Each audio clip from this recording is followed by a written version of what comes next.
Hey everybody, welcome back to The Tipsy Ghost. We're your tipsy hosts, Sarah, and Lindsay. Hey guys. Hello. Hi, so I just got back from vacation. Welcome back. Thank you.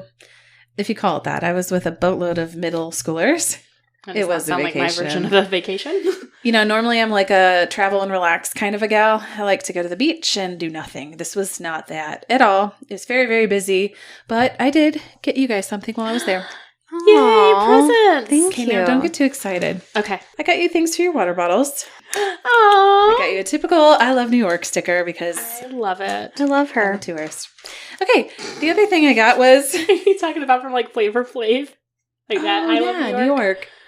You said I love her, so... No, I have no idea what you're talking about. I knew exactly what you were talking about. New York, Flavor Flav. And she's hilarious. Oh my gosh, I was obsessed with that. I also got you another sticker. Oh, more. And this one I like a lot.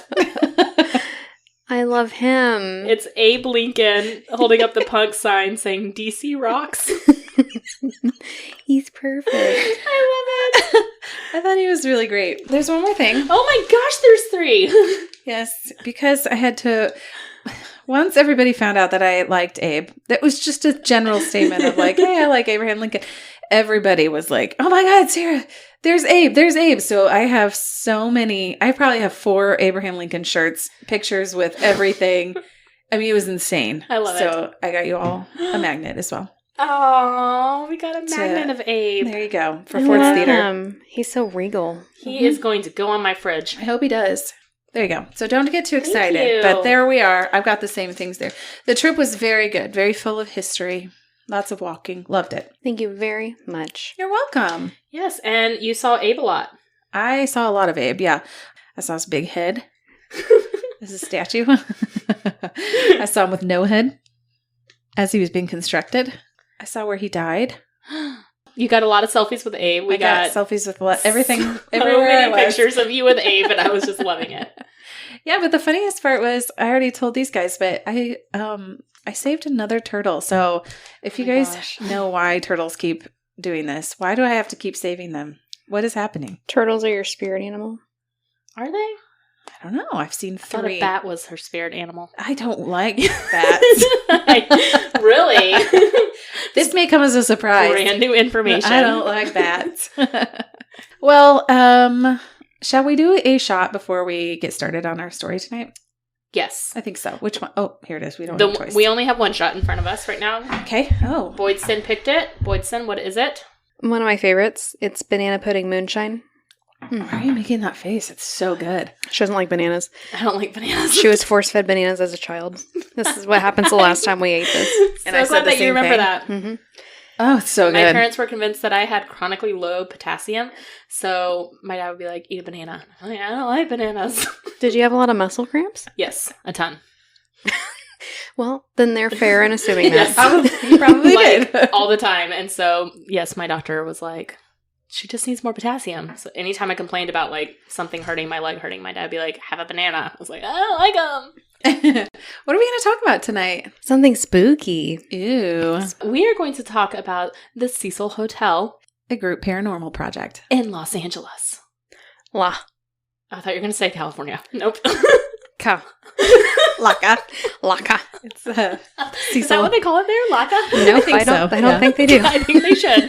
Listen, we're Casey Mo. You guys could be LACA. LACA. I'm sure they call it something, but maybe not that. Maybe something catchier. Live in La Vida LACA. That's Almost their tagline. LA, contact us. We'll help you out with the tagline. You get a slogan. We are really good at slogans and catchphrases, okay? Well, I'm going to tell you a little bit about the history of the Cecil Hotel in LACA. It was built in 1924 in Los Angeles, as Lindsay already pointed out. Wow. It was a destination for business travelers and tourists. The doors did not open, though, until 1927 to the public. So it took about 3 years to build. Marked on the side of the building was, in big, big letters, you've probably seen it in all the pictures, where it says, low, daily, weekly rates, 700 rooms. I don't know what the rates were. They just were low, okay? They were low. That's a lot of rooms, though. Yeah, it is a lot of rooms. Couple buildings. It is 19 floors, and it was built by 3 hoteliers. Hotelier? Hotelier. I am not the person to ask. I had to look it up just to make sure, but it's somebody who owns or manages a hotel, so pretty straightforward. Okay, anyhow, you get it. It was built by those three guys. It was William Banks Hanner, Charles L. Dix, and Robert H. Shops. The hotel was designed by Loy Smith in the Beaux Art style, which was from 1830s Renaissance France. That's why it looks so beautiful. I am familiar, yes. It was constructed by W. Payden. Nailed it. It cost approximately $1.5 million to complete. The lobby was made with marble and stained glass windows, palm trees, and a grand staircase. The three men, the hoteliers, were invested $2.5 million. Unfortunately, 5 years after the hotel opened, the United States fell into the Great Depression, so not great timing for the hotel. The hotel was considered a fashionable destination throughout the 1940s, but over the years, it did start to decline, especially when the nearby area in La became a popular spot for transients and homeless people. As many as 10,000 homeless people lived within a 4-mile radius known as Skid Row. Skid Row is known as one of the most dangerous places in LA. The hotel gained a reputation as a meeting place for junkies, runaways, and criminals, and eventually it would earn another reputation for violence and death. But Boyston's going to get more into that, so I won't go into that one at all. In 2008, new owners took over, and a portion of the hotel was refurbished. In 2011, a portion of the hotel was rebranded as the Stay on Main. It had a separate reception desk, but shared many of the same facilities as the Cecil. The two places actually shared the same website as well, and it was the cecilhotel.com. It actually still might be. I'm not sure. I didn't check it out. The Stay on Main / Cecil became a place for long-term stay for low-income / low-credit tenants and half hostel / budget lodging for tourists. So somehow many of the tourists who booked at the Stay on Main didn't even realize that they were in fact staying at the Cecil Hotel. The bottom 2 floors of the Cecil were for long-term residents, and the Stay on Main / youth hostel was on floors 4 through 6, and floors 7 and up were the Cecil Hotel rooms. This is all very confusing. Mm-hmm. Yes, it is. But they marketed it as 2 separate buildings, basically, right, and intended it for different things. But the hostel was the Stay on Main, so people who were just traveling through were marketed to stay at the Stay on Main, but they didn't realize that they were staying in the same building as long-term residents or just hotel residents that were up above there. Yeah. So yeah, very confusing for us, and I'm sure people who were trying to stay there as well. According to former tenants, anything higher than the 6th floor was considered dangerous. Not sure why, just was. In 2014, the hotel was sold to Richard Bourne. He was a New York City hotelier. Is it hotelier? I don't know. I'm not the person to ask. I have no idea. I keep saying hotelier, but then it just doesn't feel right. Hotelier. That's how you say it if you're from Missouri. Uh-huh. Anyways, the building was sold for $30 million. In 2017, the LA City Council voted that the Cecil was a historic cultural monument because it represented the early 20th century American hotel and because of the historic significance of its architecture. Okay. The same year, the Cecil closed for renovation, but the work was suspended indefinitely due to COVID. And in 2022, the iconic sign that I talked about in the beginning was suddenly whitewashed. They don't know what happened. Which I feel like, how can you miss that? It's a huge sign on the side of the building, but they did. I'm not sure who did it or why it was done, but it is not there. And that's what I got for you on the history of the Cecil. Okay. So yeah, this is a sad place. In addition to suicides and other violent and disturbing occurrences, the Cecil Hotel has also become a notorious rendezvous spot for adultery, drugs, and sex workers. Rendezvous. Another fancy word. Probably because it's really close to Skid Row. Oh, yeah. Yeah. About that. Not a good part of town. No. The first documented suicide occurred on the evening of January 22nd in 1927. So when did it open? Well, it was built in 24 through 27. 27 was the first year it was open. So, brand new. Right away. And this is when 52-year-old Percy Ormond Cook shot himself in the head inside his hotel room after a fallout with his wife. He was quickly rushed to the hospital but died soon after arrival. The next reported death was in 1931 when 46-year-old W.K. Norton died in his room after ingesting poisoned capsules. A week earlier, he had checked in under the name James Willis from Chicago. In 1934, 25-year-old Benjamin Dodich was found dead by a maid from a self-inflicted gunshot wound to the head. He did not leave a note. The guy who ingested the capsules, who checked in under different name, is he a spy? Ooh. Well, we'll never know. That's suspicious. Checked in under a different name. That's weird. You'll find... Who dies by, poison? Poisoning Actually, themselves. several people, and also several people check in under a different name. Ooh. It's Okay, because of the rendezvous. It was a spy. rendezvous, Yeah. obviously. Got it. Yes. That's what you do with rendezvous. Gotta be fancy. In 1937, 53-year-old former Army Medical Corps Sergeant Louis Borden was found dead in his room. He slashed his throat with a razor. Ooh. That's a bad way to go. He left several notes, one of which cited poor health as his reason for suicide. Side note, if I'm ever checking into a sketchy hotel, I'm using one of your names. Got it. For your rendezvous? Yes. Okay. I feel like we'd probably be there with you, but sure. But, okay. I'll check in under your name. They'll never suspect a thing. Who do I check in under? Sarah's name. I'll be Sarah We'll Boydson. just rotate. Oh, okay. We'll rotate. Got it. I'll throw them off. Perfect. They'll never know. Sounds legit. In 1938, 25-year-old Grace Magro fell from a 9th-story window. Her fall was broken by a telephone wire, which was then wrapped around her body. Ooh. She was also taken to a local hospital where she later died. Police were unable to determine whether Magro's death was an accident or a suicide. That is still undetermined. Okay. In 1939, 35-year-old Roy Thompson jumped to his death. And then again in 1939, 39-year-old Navy officer Erwin Neblett was found... Pull it together. Niblet. Neblett. Sorry, Sir Oh, Niblet. Niblet. He said Niblet. What? Okay, sorry, Niblet. Yeah, Neblett. He was found dead in his room after ingesting poison. Oh my gosh. Gosh, where are they getting poison? Apparently it's just a free-for-all with poison. Where do you find poison? From the easy. hoteliers. Oh yeah, they were selling poison, obviously. Come get your poison. I think that's how it went. Yeah. Poison. Come get your poison. I got some cyanide. The girl is poison. Yes. I think so. That's where that song originated. Probably. Yes. Probably. In 1940, 45-year-old teacher Dorothy Sager, registered under the name Evelyn Brent, ingested poison.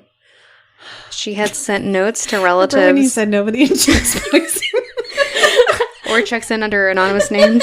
Where are they getting poison? I don't even know where to get it except the internet. They didn't have that then.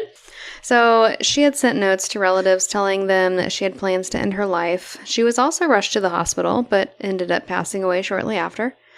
And this next one comes with its own warning for child murder. Please fast forward about 60 seconds if you don't want to hear it. In 1944, 19-year-old Dorothy Jean Purcell shared a room at the Cecil with her boyfriend, 38-year-old shoe salesman Ben Levine. Purcell was apparently unaware she was pregnant and went into labor one time in the middle of the night. Not wanting to wake up her boyfriend, she went to the bathroom where she gave birth to a baby boy. Thinking that the baby was dead, and this is the last warning, she threw him out the window where he landed on the roof of an adjacent building. She was charged with murder, but 3 psychiatrists testified that she was, quote, mentally confused at the time of the incident, and she was found not guilty by reason of insanity. Oh, wow. There were rumors that in 1947, Elizabeth Short, also known as the Black Dahlia, was seen drinking at the hotel bar just days before her murder. But ultimately, there are no known records of her ever being at the hotel. So it's just a rumor for now. But people used fake names. We've been over this. They sure did. Maybe she But they saw her. registered as something else. Yes. Well, didn't she go by several fake names? I don't remember. We'll have to cover her. Yeah, we should. Also in 1947, 35-year-old Robert Smith died after jumping from a 7th floor window. In 1954, 55-year-old Helen Gurney jumped from the window of her 7th floor room, landing on top of the Cecil Marquis. She had checked in a week earlier under the name Margaret Brown. I am missing something in my life that I have never used a fake name. Yeah. Oh. Gosh, I'm going to go to Starbucks now. When they ask my name, I'm going to give them Sarah. Ooh, you rebel. Live life on the edge. That'll show them. And then they're going to call. They're going to be like, order for Sarah? I'm going to be like, You're going to Where? miss it. My God, why isn't Sarah not here? Why is it taking so long to get my drink? Wow, that'll really prove a point. Well, Make you feel good. I'm really excited. Okay, good. In 1962, 50-year-old Julia Frances Moore jumped from the window of her 8th floor room and landed on a 2nd-story light well. She did not leave a note. What's a light well? Like a lamppost? Lights. Lights. Is it well? It's a well for Light lights. well. She made it on lights. Yeah. I'm imagining a lamppost, and that sounds terrible. No, I don't Unless think it's a it's like- lamppost. I think it's part of the building that, like, houses lights. That's what I'm thinking, like, shines up at the building. I think she's Googling. Okay. 100% am. So it's like a air shaft with, like, skylights, basically. So on a skylight. So, like, she, like, landed on a skylight. Oh, okay. Yeah. Okay. That sounds terrible still. Ooh, for everybody. Yes. Speaking of for everybody, also in 1962, 27-year-old Pauline Otten jumped from her 9th floor window after an argument with her estranged husband, who had left the room prior to her suicide. She landed on a 65-year-old George Giannini, killing them both instantly. Oh my Wow. gosh. Can you just imagine minding your own business And and somebody then lands on you? yeah, Oh, God. They need to be putting some bars on these That's what I'm windows. saying. they should. In 1964, 65-year-old Pigeon Goldie Osgood was found dead in her room.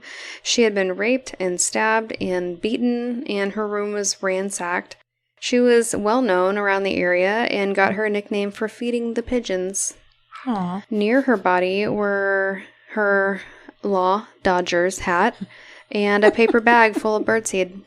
There was a suspected 29-year-old Jax Ellinger, who was seen only hours after Goldie's death in a nearby park wearing blood-stained clothing.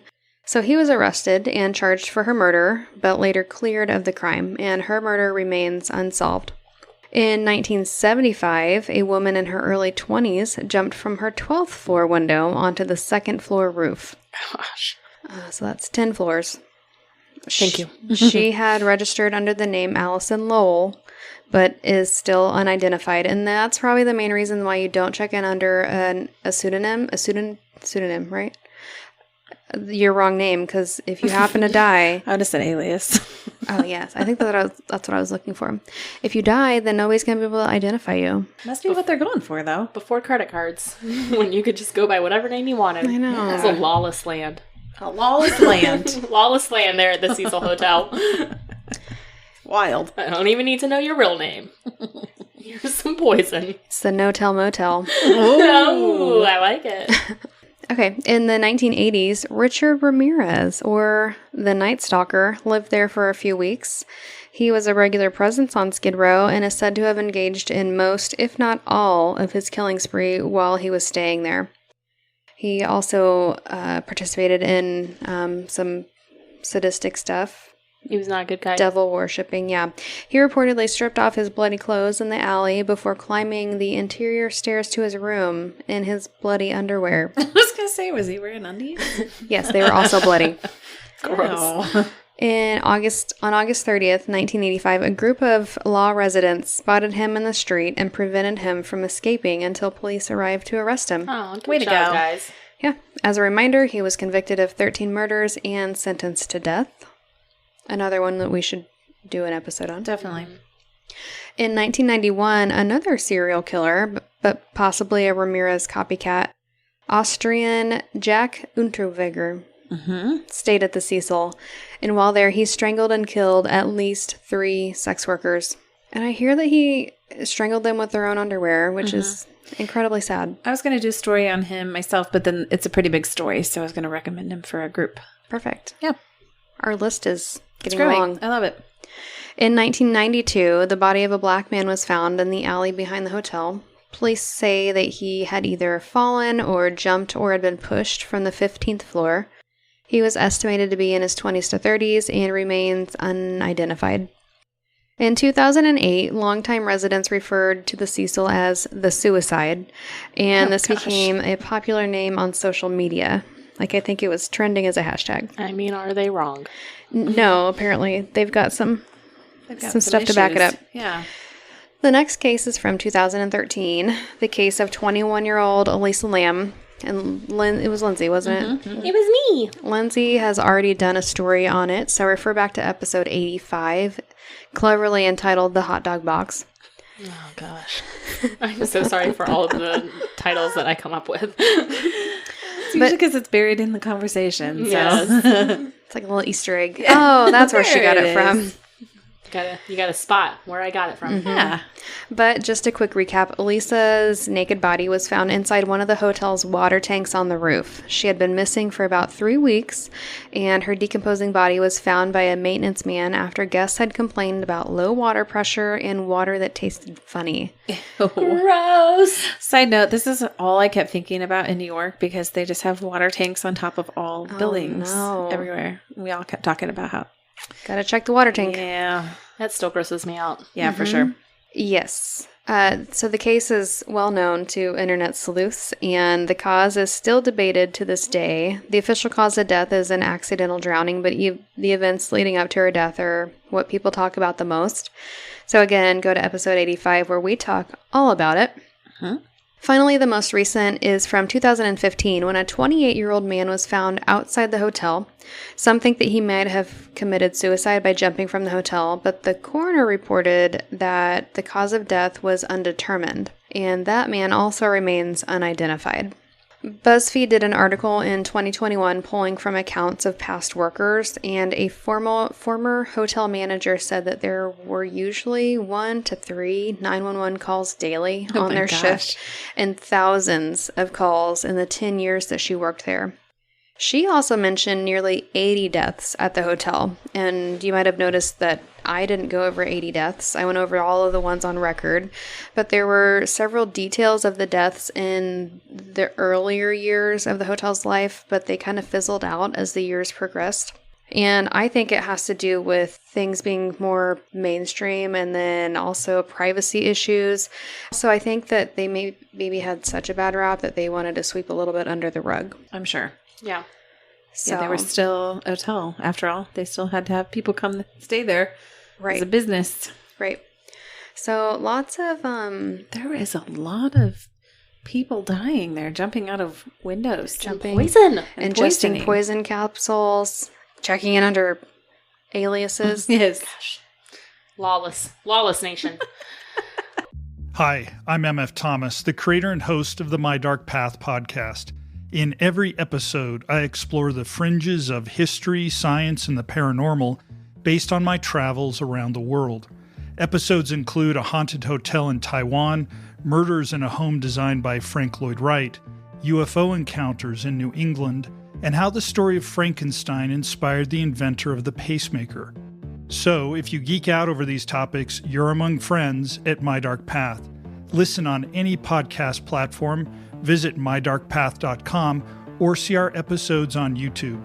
Thanks for listening and walking the dark paths of the world with me. As far as hauntings there, it's kind of hard to find stories about it because this place is still operating and they don't just let paranormal investigators come in.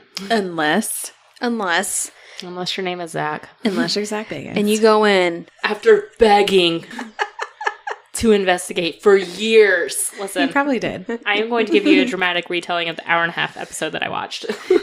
What I did find, aside from Zach, is that just negative energy, feeling very uncomfortable in various rooms there. And we'll kind of go based off of, certain floors are more haunted because of, like Boydson said, the places that things happened. So, right away, Zach is going, murder, serial killers, devil worship. I mean, he's right. It took about 5 minutes for him to spit out the word devil. I wasn't surprised. All right, so the first part of the episode, he kind of focuses on Elisa Lamb because that is probably the most famous. That and Richard Ramirez are the two most famous deaths / people who stayed there. This was the first and the last time, he says, that cameras are allowed in. And I'm like, how do you know it's the last time, Zach? The hotel staff told him. But I'm also curious, if it's also a residence, how did he get all those people out during his, I don't know, do they stay there for a week, half a week? I'm sure Ghost Adventures paid them so much money. I'm sure to they let them did. stay there. They interviewed a man who had stayed in Elisa's room, and he reported feeling something choking him, feeling the sensation of hands wrapped around his neck, and felt paralyzed and could not move. They even brought him back into the room, and he left pretty quickly after, saying that he was filled with rage and just wanted to punch the walls. And Zach said this was due to the force of evil. Obviously. Lindsay, I think you're sounding like a hater. You have no idea how hard my eyes rolled during this episode. I'm sure. Just wait. It gets better. All right. So like Boyson said, Richard Ramirez, he did have some Satan worshiping in his past. He had done drawings while he was in prison, even with a pentagram on it. He supposedly worshipped the devil on the roof, they said. And Zach thinks that this opened up the hotel to a demonic infestation. Okay. I feel like it was probably like that earlier on. So they sent a psychic to Richard Ramirez's room, and they also sent another psychic up to the water tanks on the roof. So water tanks is where Elisa Lam was found, remember? Mm-hmm. The psychics did not know which room that they were in. But one of the psychics up on the roof by the water tanks said that he was seeing a pentagram on one of the water tanks. Mm-hmm. Like in his mind. It was not actually there. Let me make that clear. Yeah. Nobody spray painted a pentagram on the water tower. I mean, I wouldn't be surprised if they did, but... I wouldn't be either. Yeah. So Zach then goes to play the elevator game. Have you guys heard of the elevator game? Only because I watched the episode. But also, didn't we talk about this for the Elisa Lam episode? Mm-hmm. Yeah. So I read a story about it, a couple years ago. It was like a story on Reddit, and it was about the elevator game. And so it's basically this whole thing, and it's like a list of instructions. You push this button, you go to this floor, you push this button, and you never step off the elevator. And it's supposed to open like some kind of realm into another world if you follow the instructions exactly. We talked about it, like you said, in the Elisa Lam episode, because that's what a lot of people have theorized that she was doing with that weird elevator video that's viral of her. Because she's pushing all these random buttons, but she's not getting off. Then she gets off, then she gets back on. She's peeking, talking. Yeah. Yes. So Zach thought maybe she was playing the elevator game, opened a portal, so he was like, let's do the elevator game. Okay. At one point, the instructions say that you may see a woman enter the elevator, but she's not going to acknowledge you. And he said at that point he felt an ice cold mass of air enter the elevator. So he gets off the elevator and it goes up to the 7th floor as if it was called up there, even though nobody was on the 7th floor. So of course he's like, I'm going to go up to the 7th floor and do an EVP session. Sure. And he reported as soon as he got up there that the energy was panic, anxiety, and tension. What was the last flare? Tension. Okay. Okay. All right. So then they go to Elisa's room. While there, who they think is Richard Ramirez coming through on the spirit box says, "You got me," to Zach. And then Zach gets a scratch that starts popping up on his neck. And then gets a stabbing feeling in his eye. And at that point, I was like, that's gross. Oh, yeah, the old eye stab. The old eye stab. You don't like and that? he did have a red mark on, his eyelid. Like I said, Richard Ramirez had done some artwork while he was in jail that had the pentagram on it. And so somehow Zach gets a hold of this. It's part of his museum in Vegas. It's in his, murderer room. Yeah. I was He's got a whole wondering how he room full had of it. artwork. Yeah, he's got a lot of Manson stuff. He's got a lot of, some Gacy stuff. Clown. He's got a lot of lot of serial stuff. killer memorabilia. Yes. Okay. I was wondering, they never said how he had it. He was just like, I brought this to the hotel. And they're like, Aaron's like, you He brought owns it, it. dude? Why'd you bring it? I'm like, how does he have it? It's Just got to be part of his inner circle. Yeah. I wish. Okay. Well, if you'd stop dogging on him, we'd have a better chance. We might have been invited a long time ago. I think Dang now we're it. blacklisted. Zach, we Sorry, still like Zach. you. At least Boyce and I do. Yes. So he put the artwork in Richard Ramirez's old room in the closet. They feel cold breezes all throughout the hotel, on the 4th floor, on the 7th floor.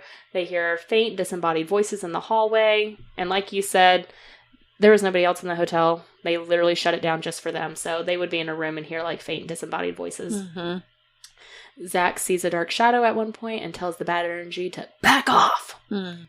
The spirit box then says, Elisa. They heard a growl and a hiss near Richard's room. And then Aaron starts to feel rage and anger. Rage and anger. Ranger. And at that point, the door slams on its own, which scares all of them. And Zach is kind of a butthead and tells Aaron to stop breathing so loud. And Aaron did not like being told to stop breathing so loud. And he goes, "It's the masks and I'm irritable." I feel that. So they're all wearing their masks. And he's like, "I'm breathing hard because I have a mask on. And I'm really irritable right now." I love it when they get in their bro fights. It cracks me up. I put, "Same, Aaron. I'm irritable." It's not my fault the climate is changing. Zach literally was like, "Aaron, stop breathing so loud. You're breathing loud." And I'm like, dude, if somebody said that to me, I would be like, "Excuse you." That's the thing I say to my husband when I'm irritated. Yes. That's exactly Stop what breathing everybody- so loud. I think I have said that to Mike Yes. before. They were like an old married couple here. I got a mask on. Okay. Aaron was irritable. And then Zach was being a turd. It's fine. Zach was being a turd. While this is all going on, they're arguing. Something touches Zach's hair. And I'm like, even Zach is getting touched in the hair? Of course, So Zach is jealous. getting touched He's not in the like, hair. he doesn't have long hair. Something touches him. He freaks out. Maybe that's it. Maybe you need shorter hair. The length of your hair is intimidating. Maybe I need to be mean. Because they don't like it when he's mean. Maybe they were tugging on his hair like, "Hey, dude, be nice to your friend." I mean, Not on a public, but you can try it on a private. Okay, so they do catch an anomaly with the SLS camera in the 4th floor elevator. So Zach goes to the elevator, pushes the button. They're on the 4th floor, which Elisa's room is on the 4th floor. And he opened the elevator door and caught an anomaly right there, who was standing by the door. He also caught a shadow on camera that was approaching him.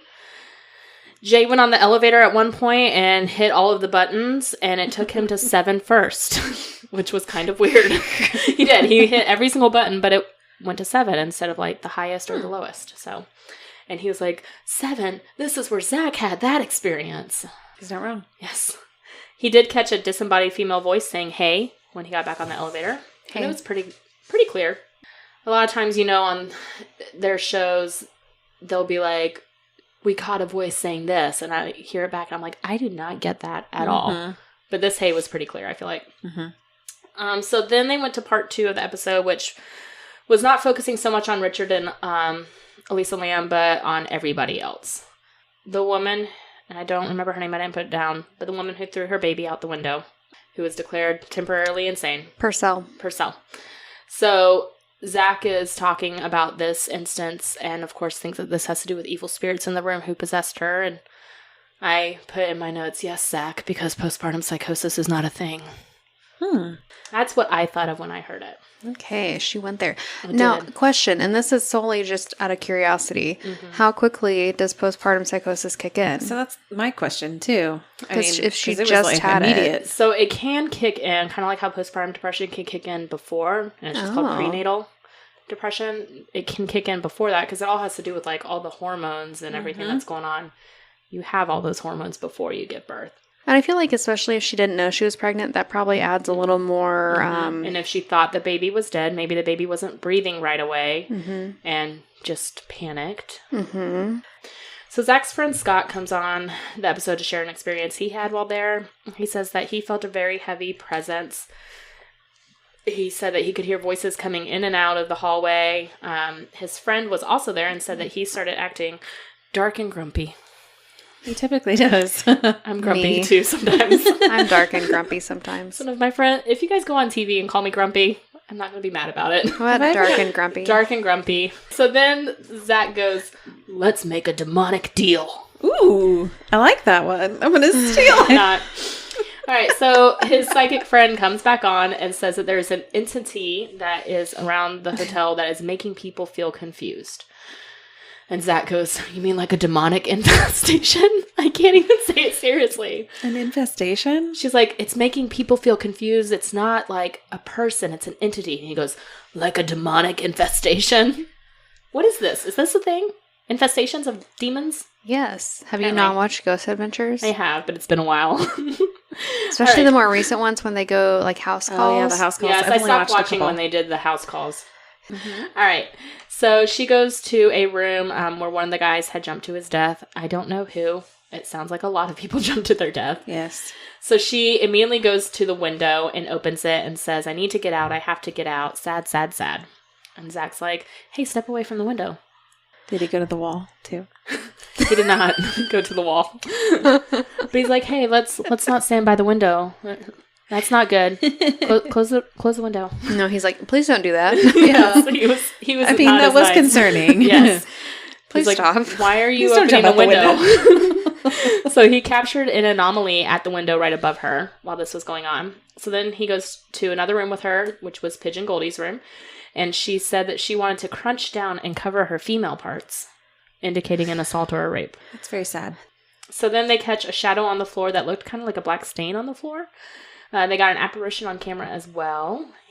He caught a scream on the 7th floor. They had light anomalies that were shooting down to a LA Dodgers hat. Okay, LA Dodgers hat. Oh. Like the one that Goldie was found murdered in. Mm-hmm. Aaron went back into that room where the man had jumped to his death and the psychic had been by the window. And they closed the window before they left, and Aaron noticed the window was open in that room. No, thank you. Zach goes It was in. the demonic infestation. It was the demonic infestation. Opening They're the like, windows. It's a little hot in here. Like, get some air. Don't you want to come near the window? That's what they're doing. The serial killer, Jack, I didn't write his last name down. Unta Vega. You guys said it better than me. She said it the best. Zach goes into Jack's room, and while he is in there, the water faucet turned on. It did turn on. I remember that. Zach freaked out. I would freak out too. I've not Honestly, seen him that I would excited in a too. while.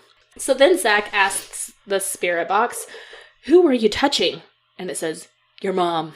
Oh. And Zach goes, is this spirit being a smartass? 1,000%. Yes, they It are. is. 100%. They're done with it. Listen, your mom is a timeless joke. It's the spirit of me is what it is. They channeled Voidston. Yeah. Who were you touching? Your mom. Zach gets ice cold after this response. And they also got on the spirit box, Aaron, help me. Oh. And then a door slammed very, very loudly on the hallway where Billy was doing an EVP session. Poor Billy. Poor Billy. It was more poor Billy and like poor Aaron this time. Yeah. Although I did get some vindication when they dropped Zach off at one floor. They were all on the elevator and they dropped him off. And Zach's like, I don't want to be here by myself. Guys, I don't want to do this. And Aaron's like, too bad. Happens to me all the time. I'm like, same, Aaron. I kind of love Aaron. I did too. Like I said, there's not a whole lot of other evidence out there because they don't allow teams to come in and investigate other than Zach. But people who have stayed there report just like feelings of unease and discomfort and feeling kind of a negative energy around. I mean, how could it not have negative energy with the just amount of deaths and suicides and Demonic infestation. obviously there's a demonic infestation infestations. there. Yes, I feel like also the hotel plays it up, like the haunting and all that, because of course it's a very well-known place. And Well, I'm sure it brought some business, and I think hate it brings to say some that, business, but yeah. it definitely did. I think it was the BuzzFeed article that I read that as soon as Elisa Lam's death was announced from there, they got like tons, I'm sure. like an astronomical amount of people who booked with them. Yeah. Just because they wanted to stay there.